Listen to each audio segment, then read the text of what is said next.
Kembara di Arab Saudi secara DIY selama 14 malam. Bersama 4 sahabat, saya Aminullah Man Ali, Shah Amri dan diketuai Dr. Abdul Rahim Ahmad.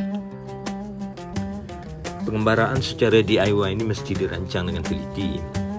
Tapi oleh kerana kami nak mengambil kesempatan atas Dr. Rahim yang sedang berada di Madinah, jadi kami tak mau tangguh, tak mau lepaskan peluang tu. So kami punya perbincangan agak terhad dan tergesa-gesa jugalah. Rahim ni hari-hari dia duk hantar video dia dekat sana, tunjuk itu, tunjuk ini yang menggoda kami lah. Dia tengah kembangkan payung tadi.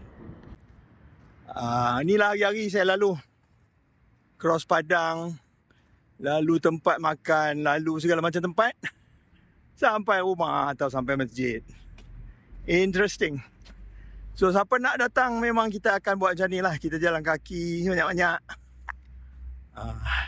Kami beritahu dia kami ni belum ada duit yang cukup. Kami perlu dalam setahun lagi, tahun depan boleh lah kot. Tapi dia kata dia nak balik Malaysia dah, dan tak pasti akan datang semula ke Madinah. Sehinggalah satu hari dia hantar mesej ni. 1 bulan 2 boleh sebelum saya balik Malaysia semula. Datang musim sejuk ni seronok, sedap ya. Itu cadangan saya. Sebab saya ni bukan jenis nak plan pergi mana-mana setahun baru nak pergi. Saya tak boleh macam tu. I cannot do that. Saya prefer kalau nak pergi, saya cari duit, pergi. Janganlah hutang. Carilah mana-mana. Ada, insyaAllah ada. Ada 2-3 ribu cukup. Beli tiket, datang.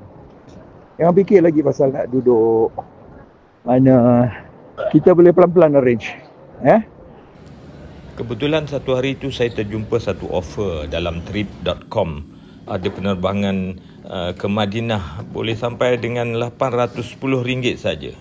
Jadi saya rasa sangat teruja dan mengambil keputusan berikhtiar lah untuk pergi juga.